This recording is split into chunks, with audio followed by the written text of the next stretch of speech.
Dum da dum bum da bum bubba da bum bum bum bum bum. It's another Doctor Who review, and this week, Series 15, Episode 3. Is that right? Midnight 2. Spoilers. No, it's called The Well. Now, in last week's review, so am I? Is that? That's better. In last week's review, the sun went in slightly. It was very bright. No, it wasn't. In last week's review, I alluded to Russell T Davies reusing plot points. I kind of got it right. I also got it wrong. But I kind of got it right because he did reuse a plot point to an old story. He wrote a sequel. The Well, in which the Well doesn't really play much of a part in it. It's look, if you don't think about it, it's quite good fun. But I started thinking about it. That's the problem. I started thinking, now the sun's come out again. I look all washed out. It's one of those funny. Then the sun will go in. This is the quality you want. Me pissing around with the camera. That's what you want. So yeah, it starts off with the Doctor and the TARDIS. It follows straight on from last week's episode, which is kind of nice. I quite like that bit. But for reasons, they stop for reasons in a place and they decide to explore. Cue Toxic by Britney Spears and them dressing in exactly the correct spacesuit that they need to be in to match with the soldiers that are going down to the planet's surface. Genius. Again, it's like I thought he only had one spacesuit on the TARDIS, and it was the orange one. But anyway, new fancy pants spacesuits come out of nowhere because the TARDIS can now suddenly give them the clothes that match the environment that they're in because it's magic TARDIS. No explanation. He could have just a line of dialogue would have explained that away, wouldn't it? But here we are. And the opening sequence, the cold open as the TV professionals call it, has them falling planetwards towards the planet's surface and being trapped there for a number of hours. I like the setup. I thought that bit was good. I thought it was good up until they revealed the monster and that it was a sequel to Midnight. Now, Midnight, we watched it again afterwards because I watched this with the kids. Kids enjoyed it. I thought it was but again, they had some issues, like I did. Again, we're falling into this Monster of the Week thing, and so it's the Monster of the Week. And the base is deserted. Some people are shot, some people have their necks broken. It's a mystery. And that's really quite an interest. I like that. It's very, it's very. It lays the breadcrumbs down. The main character is a lady who is deaf, and you think, oh, that's going to be important because whatever it is, she can't hear it. But of course, in the future, they have these things that magically translate what they say into a little screen so the deaf person can read it. They didn't create cochlear. We have cochlear implants that can reverse some hearing loss. So you're telling me I can do this, but they can't. See, I don't know. If she'd have had no ears, maybe I'd have believed it. I thought it was a bit, cramming a disability in for cramming its sake when it doesn't make sense because the future, they have this amazing med kit that Belinda doesn't understand, but they haven't figured out how to cure deafness. But it's a plot point. It has to. It's the thing's the thing for the thing to be a thing. All right, it has to be the thing. And in fact, I thought the deaf actress who was in it did quite a good job, considering. But her deafness shouldn't have really been a point. They could have just used her as somebody who was vulnerable. Again, the future. It doesn't make sense. Certain things are cured, certain things aren't. you know, it bothers me. But don't think about it. Don't think about it. And by, various circumstances, Doctor discovers he's on Midnight, but it's the future, and all the diamonds are, carbon are being mined and stuff. And this thing has obviously taken control. But this is the problem. If you watch Midnight, the ancient entity has certain qualities. It's very strong, but it also likes to mimic. There was no mimicking here. Now again, I thought if they hadn't have revealed all the diamond stuff, and you could have done it in the background with the Doctor not necessarily cottoning on, because he's been on a lot of planets, and he could have just been thinking, he didn't know which quadrant he was in. But if the deaf actress had started mimicking him, and then he recoils, that would have been a more interesting reveal. It would have been more of a gut punch rather than going, oh, it's Midnight, cut to David Tennant. Instead, she could have started mimicking him like Leslie Sharp did in Midnight, and then we cut to David Tennant and Leslie Sharp, and then we all go, do you see? It's just that dramatic punch. It would have been a better punch. And in this one, the monster has new abilities. If you get behind it, it goes and kills you. And the people who hear it can hear it. It whispers in their ear. Didn't whisper in their ear before. Didn't whisper in Leslie Sharp's ear. She was taken over by it. It didn't whisper into the Doctor's ear. He was gradually kind of being absorbed by it. There was some weird, taking over. I don't know. Again, that wasn't really explained. That was the mystery of the story, and that's why it worked so well. It was creepy and mysterious. So yeah, it's got new abilities, and if you get behind it, you get smushed. And so all the men who are manly men who go, we know what's going on, we're taking over, you don't know what you're doing, they'll get killed because they're men, and all the men get killed because they're men.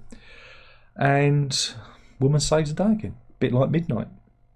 That's it. But that's without there being some convoluted nonsense. For example, how do we beat the thing? Well, we create a mirror behind the victim, because the mirror, it doesn't like mirrors because mirrors have been broken, and mirrors, we're going to create a mirror behind it using mercury. And they shoot the pipes and mercury cascades out. That was an awful lot of mercury in an enclosed space, and I'm sure the mercury vapours would have killed them. I don't know about you, but I studied chemistry for my O-levels all those years ago, and mercury's really not good. It's really kind of poisonous.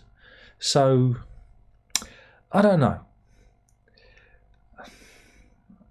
I thought that just seemed a little bit off. But it didn't really. It just separated the person. Again, Russell T Davies likes putting things on people's backs. Donna with the bug thing on the back in Turn Left. This on the back. There's always, I can't see it, but can you see it? And again, in this one, he spoiled it a bit by having the thing a bit visible. There's like a shadow, but if you freeze frame it, there is something there. And I think Midnight worked better when we didn't see it and we didn't know what it was, and it was just this force that could rip, a vehicle apart. And that was like a shadow. I like that. So yeah, if it hadn't have referred to Midnight and it had been its own standalone story, I think this would have been really good. But him kind of cramming this mythos in, and again, it's like bringing out a character and then changing it slightly just to service the story. You do get to wonder about Russell T Davies' writing process. It feels a little forced. And then, like I say, just watch that episode and then go and watch Midnight. In Midnight, you even get philosophical debate about the nature of life. Here we don't. We get, I'm crying again. But he's got to. Herb's sitting there going, go on, do the thing.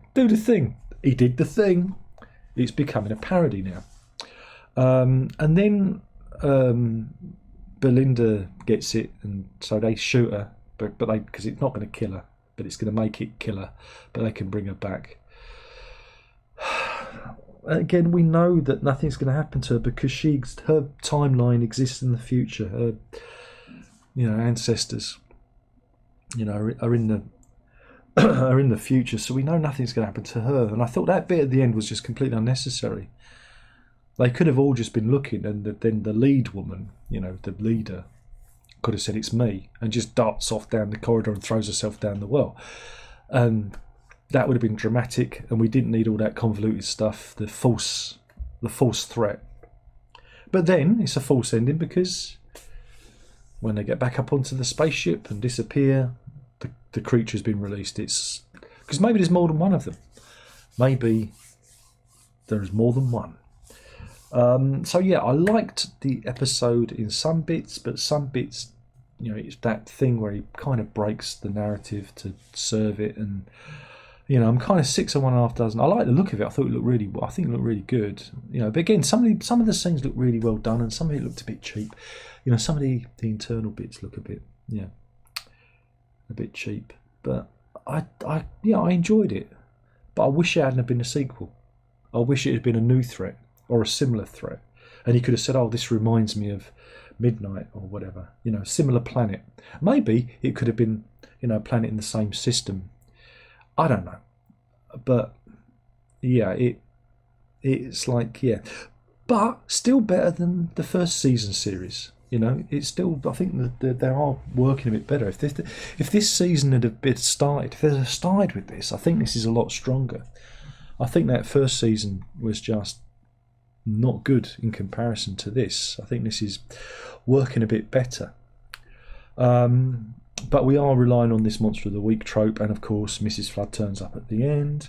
She's doing the same role as the other lady did in the first season series. So again, Russell T Davies is constantly reusing ideas and reusing tropes of faces reoccurring, and that's getting a bit boring. That's getting a bit boring too. So 6 of one, half a dozen the other. But I am enjoying it more. I did enjoy it to a point. Right? I thought it was a decent monster story. I thought it was creepy. It could have been creepier if they'd have used the original monster mechanic, and just had its ability to break people's necks at will, rather than having to stand behind them. Again, it's just a clunky. It makes no sense. This thing can rip like a, was it an automated train or whatever that thing was in Midnight? It can rip those things apart. So why standing behind it? I don't know. A clock face, Midnight. You see, it has to all kind of. It has to fit. Ooh, spooky. It's like, no, stop doing that. It's not clever. It's only clever when it works, and it doesn't work. And if you think about it, there are other ways it could be done. So yeah, and that's it. I don't know. Next week, I think there was a preview in it. We're back to Earth and Ruby Sunday, and she's got a new boyfriend who's obviously stupid. He's going to get it or something. There's going to be a monster involved. Monster of the Week again. And so that was it really. It was all right. It was okay, but I think it could have been better. And again, just go and watch Midnight after it. And that was a story that was it was basically a play, no budget. That was the beauty of it. No budget, budgetary constraints, and Davis wrote a script that was a load of great actors just bouncing off of each other. Again, one of the Troughton brothers was in it. Leslie Sharp's in it. And it's just buzzy, and it's really, tension, and you don't really know what's going on. You don't really know what the thing is, and it's creepy. That's the difference. That's the difference between then and now, right? Now he's got all the budget, and we got showers of mercury saving the day, which again, mercury vapor, mercury alone, they'd all be, I don't know. Don't think about it. But anyway, that's it. That was the episode. Let me know what you think in the comment box below, but nobody will, because nobody watches these videos because it's already turned itself on. How did it do that? It's like it's got an automatic switch. But anyway, because I think I've killed the channel. Oh no. Don't worry about it. It'll be fine. Anyway, thanks for watching. There's only one thing left to say, and it is be careful where you stick your sonic screwdriver.